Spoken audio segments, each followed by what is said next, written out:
So you have to know that the time is in. You have to be clean and free from all impurity.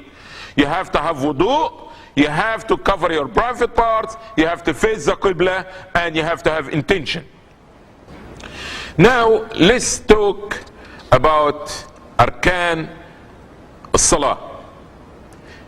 Which these things, if it's missing from the Salah is not acceptable, is not right. You have to make it over, or you have to make up for it. As example, Takbiratul Ihram, entering the Salah by saying Allahu Akbar.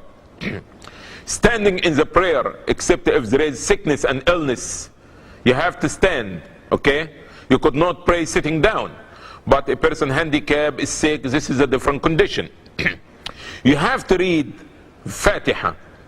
You could not make Salah without reciting the Fatiha. You have to make ruku', bound down. You have to raise up from ruku'. You could not go, as example, from ruku' to sujood directly, okay? You have to make the sujood, and you have to sit between the two sajda, okay? So you could not make one sajda, as example. You have to make two sajda, two prostration. You have to sit between them. You have to make the last tashahhud, and you have to get out of the salah with the taslim. This is approximately 8 items. It have to be in the salah.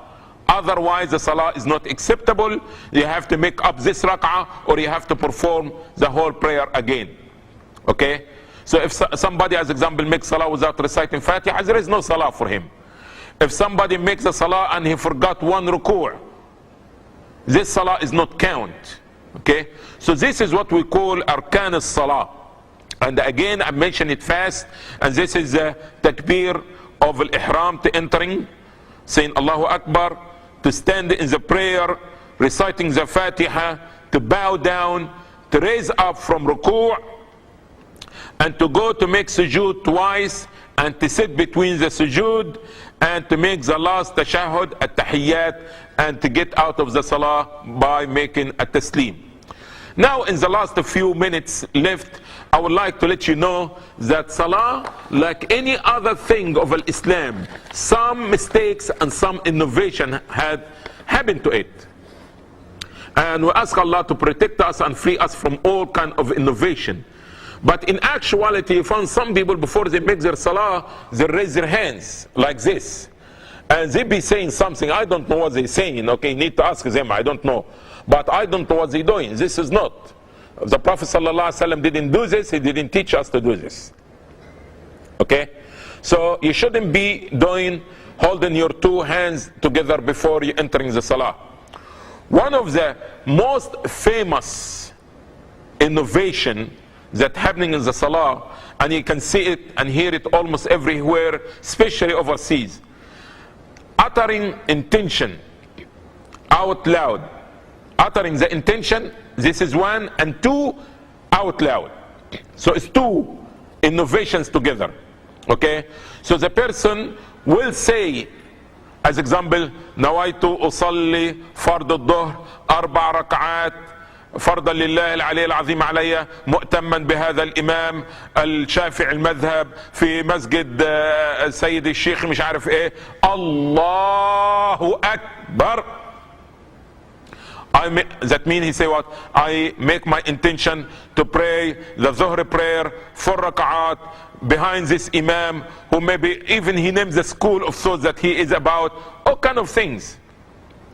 Never the Prophet ﷺ utter the intention out loud.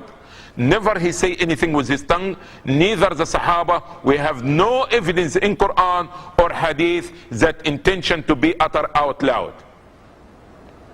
Intention محلها القلب والتلفظ بها بدعة.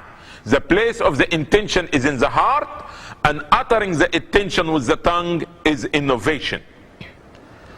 Also from the innovations that people, you may see them touching or holding the bottom of their ears before they enter in the salah.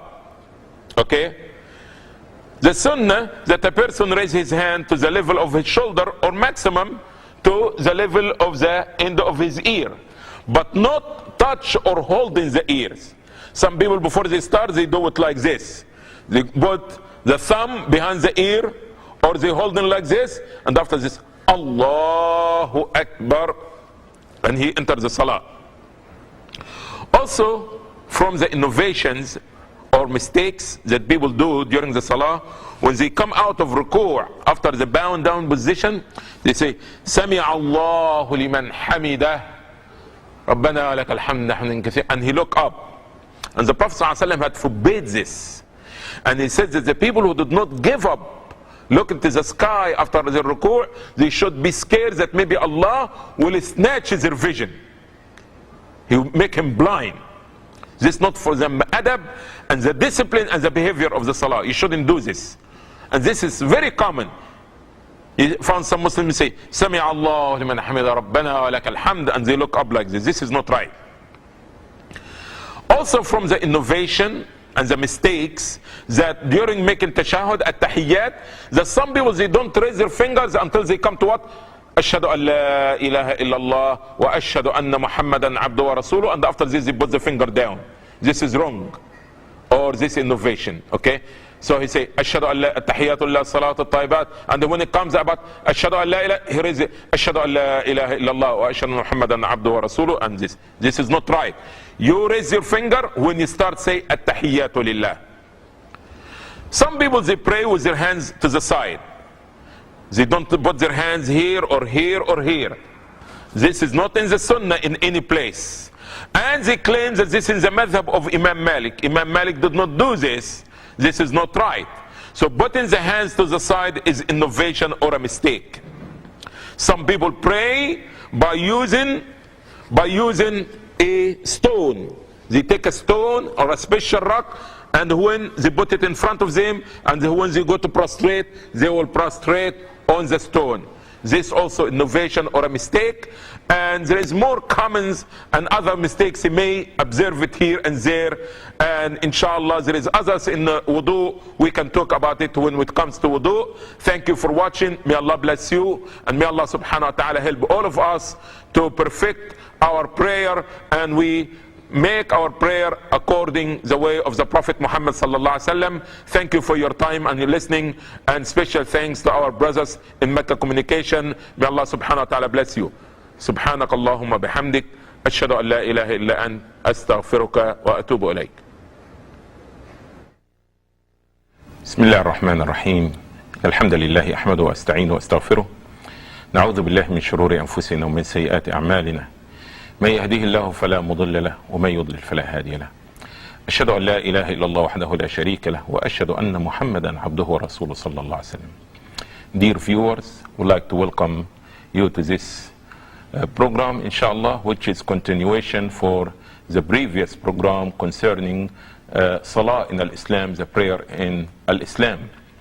And in this segment, inshallah, we're going to try with the assistance of my brother Ali Jabir to demonstrate to you the prayer of the Prophet Muhammad sallallahu alaihi wasallam, which is the mannerism of the Prophet Muhammad sallallahu alaihi wasallam when he performed his prayer.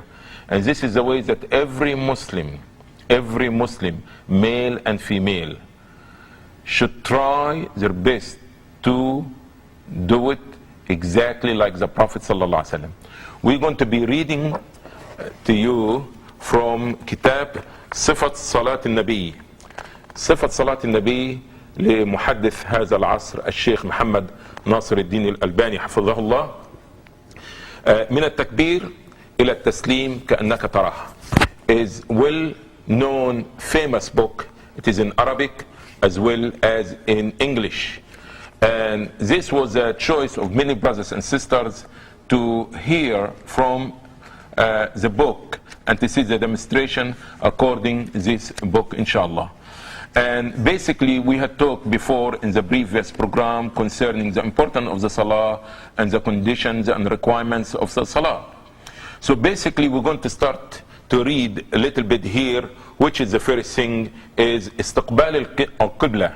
And this is one of the conditions of the salah, that you have to be facing the direction of the Kaaba.